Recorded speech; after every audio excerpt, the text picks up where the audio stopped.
2월 8일 KMA 뉴스브리핑입니다. 의학과 한의학의 교육 일원화를 위해선 한의대를 장기적으로 축소시키고 궁극에는 폐지해야 한다는 목소리가 나왔습니다. 더불어민주당 윤일규 의원 주최로 7일 국회에서 열린 토론회에서 임기영 의료리더십포럼 회장은 의학교육 일원화란 한의과대학을 단계적 혹은 전면적으로 축소나 철폐하고 의과대학으로 흡수 통합하는 것을 의미한다면서 의료 일원화는 합의의 문제가 아닌 옳고 그름을 따져야 하는 것이라고 말했습니다. 성종호 의협정책이사는 한국 의학이 세계 최고 수준으로 선진화돼 있는데 왜 후진국인 북한과 몽골, 중국을 예로 들면서 한의학을 활성화 주장하는지 모르겠다고 꼬집었습니다. 토론회에 참석한 최대집 의협회장은 국민에게 검증된 의료 행위를 제공하기 위해선 한의대를 폐지하고 의과대학을 통한 단일 의사면허를 배출해야 한다고 강조했습니다. 하지만 이날 참석한 한의사협회 임원들은 이미 젊은 한의사의 50%가 해부학을 기본으로 침을 놓고 있다면서 한의사의 역할을 유지하거나 확대하는 방식으로 의료 일원화를 해야 한다는 시각을 보였습니다. 요양병원에서 당직을 서는 한의사가 늘고 있지만 응급 상황에 제대로 대처하지 못해 환자의 안전이 위협받고 있다는 소식입니다. 최근 요양병원의 당직 의료인을 의무적으로 두도록 법이 바뀌면서 상대적으로 인건비가 낮은 한의사를 채용하는 병원들이 늘어나고 있는데요.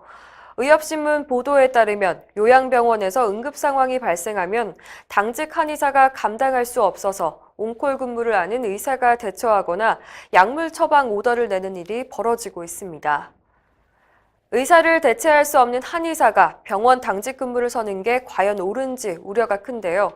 손덕현 대한요양병원 협회장은 적절한 수가를 보상해야 의사가 당직을 설 수 있다고 지적했습니다. 살면 적자, 죽으면 흑자.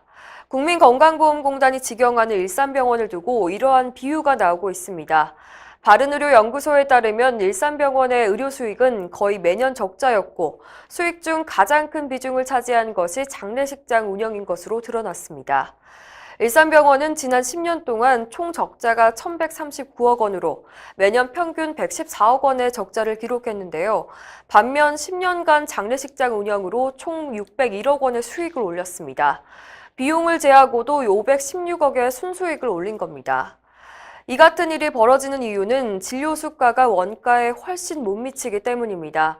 실제 조사 결과 대부분의 진료 영역이 원가에 훨씬 미치지 못하는 것으로 나타났습니다.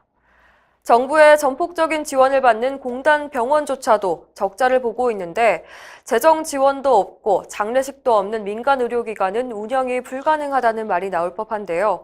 바른의료연구소는 정부가 즉각적인 적정수가 보장에 나서야 한다고 촉구했습니다. 물리치료사가 단독 개원할 수 있는 근거법이 발의돼서 의료계의 반발이 예상됩니다. 정의당 윤소아 의원은 7일 물리치료사법 제정안을 대표 발의했는데요. 물리치료 행위를 의사의 처방에 따라 할 수 있도록 규정하고 있습니다. 현재는 의사의 지도 감독을 받아 의료기관 내에서 물리치료를 하게 돼 있는데요. 이 법이 시행되면 물리치료사들은 독립된 물리치료원을 열어서 의사 처방전을 들고 온 환자에게 물리치료를 할 수 있게 되는 겁니다. 이렇게 될 경우 물리치료사들은 수익 증대를 위해 비급여로 눈을 돌리게 되고 첫 번째 타깃이 도수치료가 될 것이라는 게 의료계의 우려입니다. 보건복지부 역시 꼭 별도의 법이 필요한지 생각해 봐야 한다며 신중한 입장을 보이고 있습니다. 관절염 유전자 치료제인 인보사 논란이 계속되고 있는데요. 식약처가 허가 과정과 사후 대처에 대한 의혹이 제기되고 있습니다.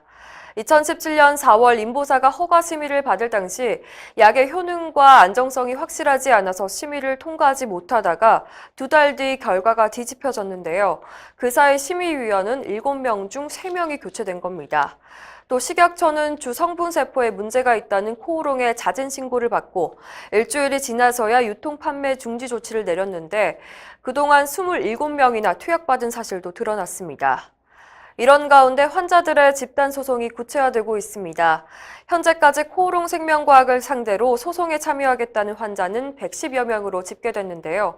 국내에서 인보사를 투여받은 환자가 3,000명이 넘어 참여자는 더욱 늘어날 전망입니다. 이상으로 뉴스 브리핑을 마칩니다. 자세한 사항은 의협신문을 참고하시길 바랍니다.